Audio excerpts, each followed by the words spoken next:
영문법의 독재자, 문장의 오형식. 지금 영어 현장에서, 영어가 가르쳐지고 있는 교실에서 문장의 오형식은 모든 것을 지배하는 독재자입니다. 학생들이 공부하는 문법책, 독해책, 구문공부책, 이들의 설명을 보십시오. 설명의 기준은 문장의 오형식이고, 문장의 오형식이 이들의 지배자이자 선생입니다. 저는 영어를 가르치는 모든 선생님들께 오늘 이런 질문을 드리고 싶습니다. 문장의 오형식의 기원,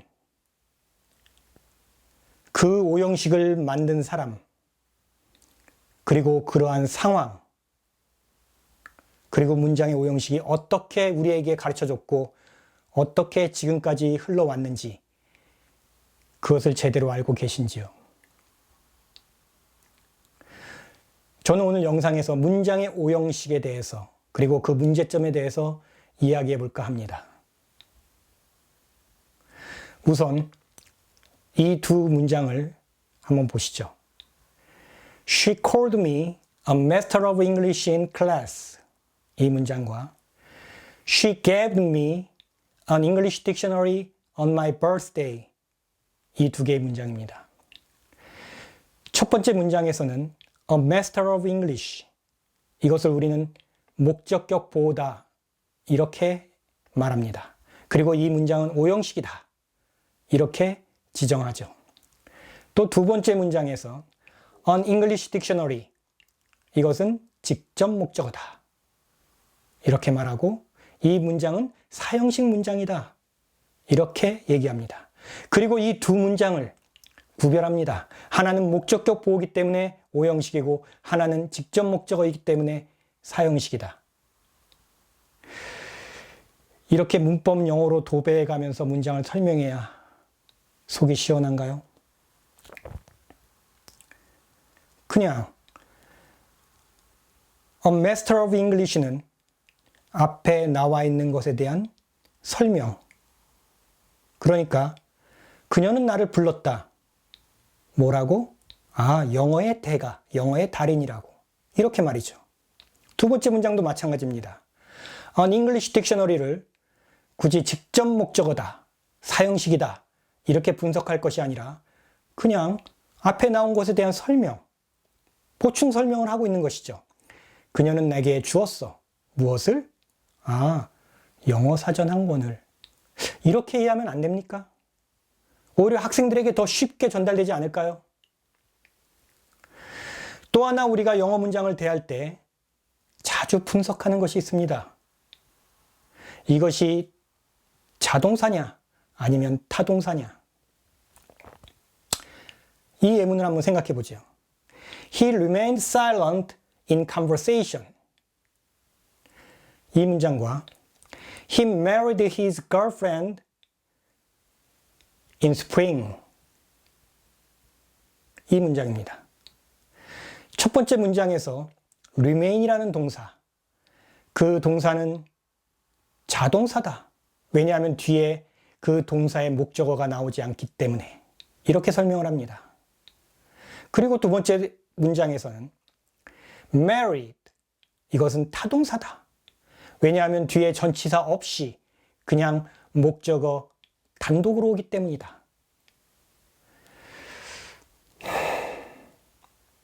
꼭 이렇게 자동사, 타동사를 구분해야 될까요?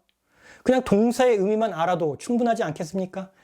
첫 번째 문장의 remain은 어떠한 상태에 있다 이런 뜻입니다. 그러니까 당연히 뒤에 그 동작을 받는 대상이 필요 없죠. 그냥 침묵하고 있다, 침묵한 상태에 있다 이런 의미니까요. 그리고 두 번째 문장에서 marry, 누구와 결혼하다.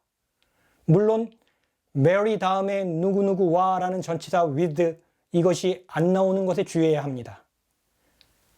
그래도 marry를 그냥 누구누구와 결혼하다 이런 의미로 이해시키고 문장을 보면 어떨까요? 굳이 이것을 타동사다 이렇게 지칭할 필요는 없지 않을까요? 물론 뒤에 전치사가 필요한 듯 보이나 필요 없는 이런 marry와 같은 동사들은 따로 정리해서 학생들에게 가르쳐 줄 필요는 있습니다. 그러나 굳이 어려운 문법 용어, 자동사니 타동사니 이런 것을 가지고 문장을 설명할 필요는 없다고 생각합니다. 자, 제가 문장의 오형식의 출발 상황, 그리고 지금까지 진행되어 온 과정, 이것을 오늘 영상에서 설명한다고 말씀드렸습니다. 문장의 오형식은 일본에서 출발합니다. 지금으로부터 100년 전, 아마 그보다 더 오래되었을 것입니다. 일본의 영어 선생님 호소에 이즈키라는 분이 영국으로 유학을 갑니다. 그래서 영국에서 우연히 조그마한 논문을 발견합니다. 바로 시티 어니언즈라는 영국의 젊은 학자, 그 당시에 권위 있는 여러 학자들에게 속해 있지 않은 그냥 신진 젊은 학자, 31세 그 학자의 문장의 오형식이라는 논문을 우연히 읽게 됩니다. 이 호소에 이즈키라는 선생님은 야, 이거 쌈박하다. 문장을 5가지 공식으로 분류해놨구나. 이것으로 문장을 우리는 분석할 수 있구나. 그래서 그는 일본에 돌아와 당장 자신의 책에 그 문장의 오형식을 소개하게 됩니다. 그 후로부터 문장의 오형식은 일본의 모든 영어 교육에 반영이 되고 모든 책에 등장하게 됩니다. 아니나 다를까 일본의 영문법을 그대로 베낀 우리나라 영문법 책에도 문장의 오형식은 소개됩니다. 그리고 해방 이후 그 문장의 오형식은 문장을 푸는 마법의 공식처럼 지금까지 70년이 흐른 지금 상황까지 영문법을 지배하는 독재자가 되었습니다.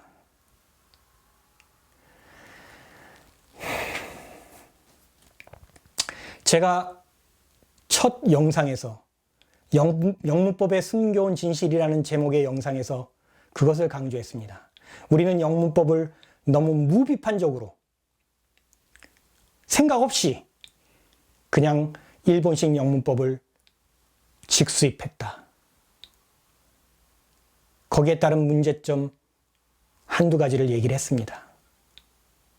그리고 두 번째 영상, 영문법의 2가지 얼굴에서도 그 내용을 좀 더 구체적으로 예를 들어 설명했습니다. 문장의 오형식도 그 맥락 하에 있습니다. 사실 문장의 오형식에 장점도 있습니다. 그것은 문장은 동사의 성격에 따라 뒤에 다양한 표현들이 올 수 있다. 동사가 기준이다. 이것입니다. 그러나 문제점도 있습니다. 오히려 더 심각합니다. 첫 번째 문제점은 어렵고 복잡한 문법 용어들을 낱말한다는 거죠. 그리고 그 용어들을 가지고 문장을 잘게 메스로 쪼개고 분석하는 관습이 생깁니다. 문장은 쉽게 이해해야 되는데 정교한 갈로 분석하는데 재미가 들리고 그리고 그것이 우리의 영어 공부를 가르치는 하나의 관행이 되어 왔습니다. 그것이 70년입니다. 적어도 말이죠. 문장은 분석하는 게 아니라 이해해야 되는 거 아닙니까? 그것도 쉽고 편하게 말이죠.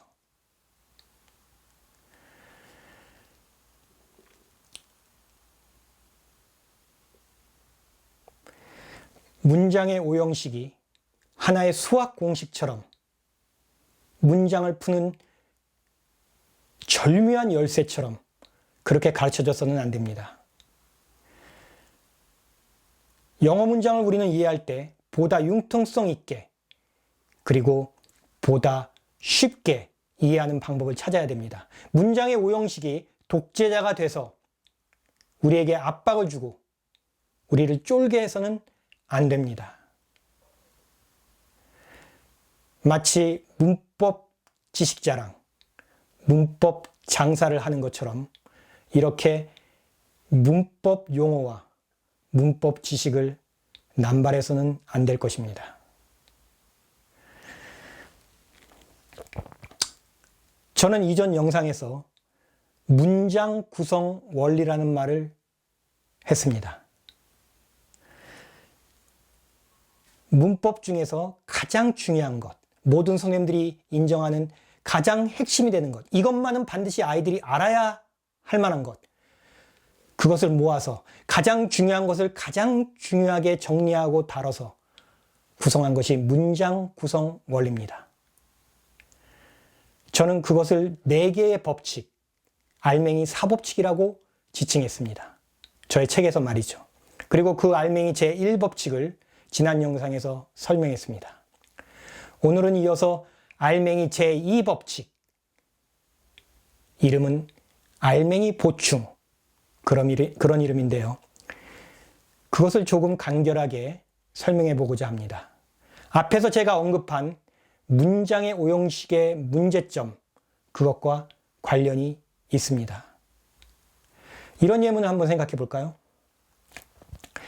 They found their story true in no time. 알맹이 제1법칙, 문장의 알맹이. 모든 영어 문장 중에 3분의 1을 차지하는 그 문장의 알맹이는 이렇게 구성되었었죠. 명사, 동사, 명사나 형용사, 그리고 전치사 명사. 이렇게 4개의 덩어리로 구성되었다고 말씀드렸습니다. 자, 지금 금방 말한 이 문장과 한번 비교해 보시죠. 이 문장은 그 4개의 덩어리에 뭔가 하나의 요소가 더 추가되었죠. 그게 뭘까요? 네, 그렇습니다. Her story 뒤에 나온 true라는 형용사입니다. 물론 명사도 올 수 있습니다. 이것은 목적격 보다 이렇게 설명하지 마시고요. 제가 앞에서 이야기했듯이 her story, 그들은 그녀의 이야기를 알았다, 발견했다. 뭐라고? 이렇게 보충 설명으로 이해하면 오히려 더 편합니다. 뒤에 보충 설명이 따라온 것입니다. 사실이라고, 사실로, 이렇게 말이죠. 알맹이 제2법칙은 알맹이 보충이라는 이름으로 이렇게 영어 문장은 동사 다음에 동작을 받는 대상이나 설명이 오고 또 그 뒤에 보충 설명이 따라올 수 있다. 이것을 이야기하고 있습니다.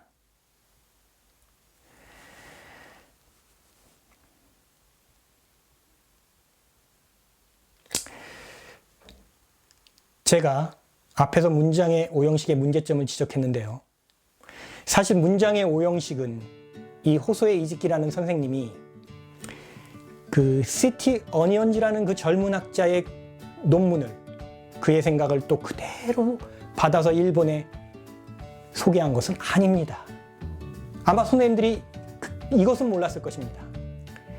그 문장의 오형식을 또 자신의 생각을 투영해서 어쩌면 그 당시 일본 교육 상황에 맞게 더 변형하고 무언가를 첨가해서 문장의 오형식을 만든 것입니다.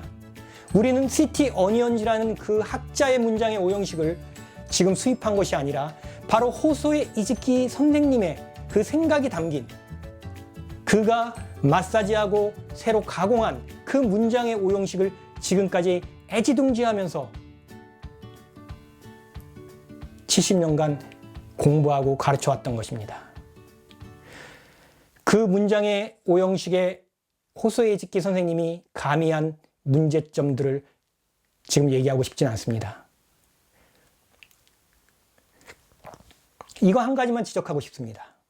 문장의 오형식의 큰 문제점 하나는 바로 문장을 구성하는 데 있어서 전치사 플러스 명사의 가치를 낮게 보고 별로 언급하지 않는다는 것입니다.